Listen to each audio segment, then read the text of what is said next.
My name is James Williams Jr. and this is part two. You know, we we have a lot of issues that we need to address amongst the people and amongst the police. And when we finally get these issues resolved, everything will go right. Now, what I just said in the other video was we don't want to become a military state. And the reason why I said that is because I brought up Tiananmen Square. For those who were born between 75 and 84, you may be old enough to remember Tiananmen Square. I can't tell you the guy's name. I know he was Chinese. I can't pronounce his name, which is probably why I can't tell you the guy's name. We've had more than enough incidences in 2016 involving cops and black men alone, and in 2015. Just like rolling over like your useless wildest minutes. And these incidences don't seem to get better, they only seem to get worse because no one's listening. Everyone's suffering from head and ass syndrome, and their heads are so shoved up their ass that they can see their colons. They can also smell the shit that they're shoveling. A man lost his life in front of his child. I'm pretty sure there'll finally be consequences. But the thing is, you can't have trigger happy people as cops. You can't have cowards as cops. You have to give police officers extensive training. You have to. You also have to teach them that, you can't shoot everything that moves. This is not a hunting ground. This is not a video game. These are lives at stake. You can't choose to shoot your opponent in the car in front of his child. That's not cool, man. I did everything I could not to break into tears when my neighbors showed me this video. Yesterday I made a video that my sister has shown me a video of a young man selling CDs and getting killed. No, both angles. Both videos are very, very dramatic, and you can find them on Facebook. And I'm sitting here thinking to myself, like I said yesterday, when does it stop? Am I going to be next because I'm just driving? No. DWB, driving while black. I don't want to be the next guy that makes the news for doing something stupid. I don't want to be the next guy who makes the news for dying for doing something stupid. But they weren't doing anything stupid. They got pulled over for a tail light. A fucking tail light. 4 shots, 1 tail light, 3 people in a car. 1 person being a 4-year-old child. Really. We have all kinds of problems in this world. You pull over a man with a tail light, and a man tells you he's got a license to carry his weapon, and you go into overload or switch gears before you realize what you've done. That's not training. That's just bad judgment. No.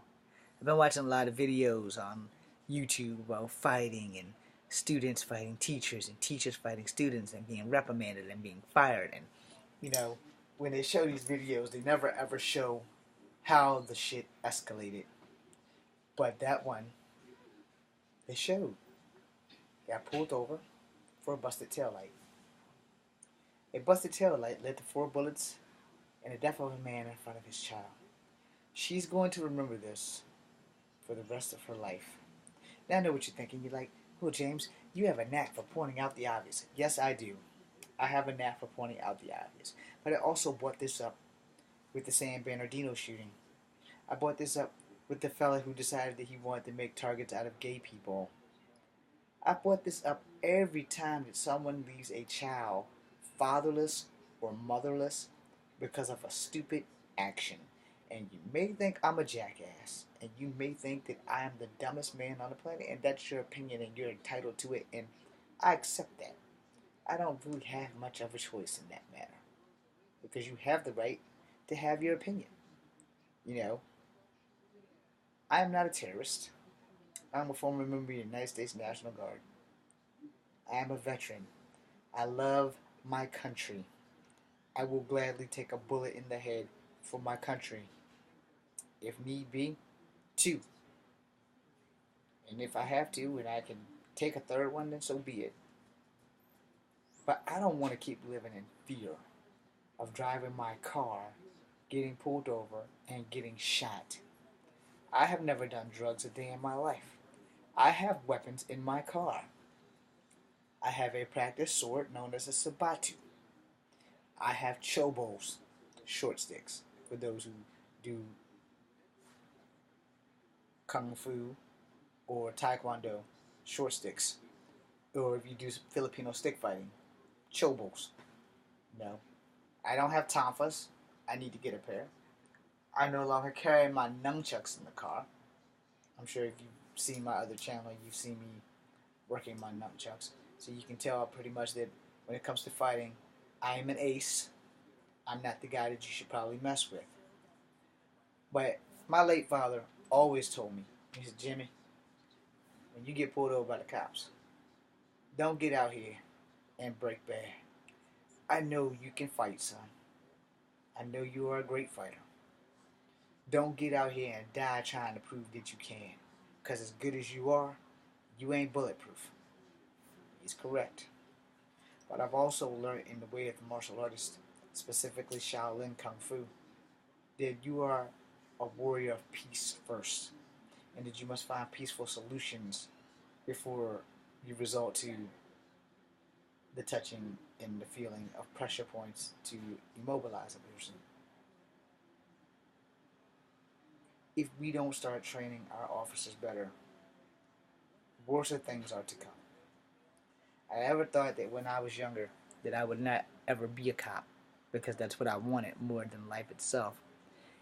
In hindsight, after seeing the video yesterday and seeing the video today, I'm kind of glad that I didn't become a cop because things like this happen and before you know it, it's going to be open season on cops. Good cops. We don't need that. We don't want that. Because what happens next? You know, honestly, to be a cop, you really have a lot of qualifications that you are required to have. Co-worker and I talked about it today, and, she was, like, concerned. I was like, no, well, you don't have to have a psych eval unless something goes wrong. And it's the same thing when you leave the military. You don't have to have a psych eval to get in, and you don't really have to have one to get out unless they CHMS you out for being crazy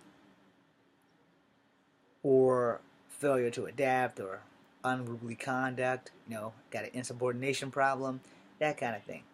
But the military and the police don't really work on different aspects. They have the same coin. It's just that you have a little bit more lenience in the police department than you do in the military. Because most of the time, the military tribunal, yeah, you've done some bullshit and you're in trouble. Where in a police tribunal, it's a little bit more lenient. And, I'm going to quote one of DC Comics' best heroes, known as Batman. And I'm going to end that, and I'm going to leave you with this food for thought as we say a prayer for the young lady who lost her father while her mother was sitting beside him in this little incident. Batman formed the Justice League, and he put an ace in the Justice League, and the ace name was Green Arrow, because Honest Ollie was put there to keep the Justice League honest and not to be corrupted or swayed closer to the dark side. So Oliver asked him, he said, why did you put me there? He said, someone has to police the police. And if you don't know that, it was an episode of Justice League Unlimited. You can probably go Google it. But the thing is, it makes sense. Someone needs to police the police. Not only with training, but in every aspect. That's why they had internal affairs. Internal affairs is going to get into that department with that young man that shot that other young man in front of his daughter. There's going to be a whole lot of things coming up in the future. And we all need to be getting ready. Because once it happens, this is going to be a train that no one's going to stop. So all of you need to brace yourselves. Hunker down and be set. I'm James Williams Jr. This is Kung Fu Havoc number 2. Be seeing you.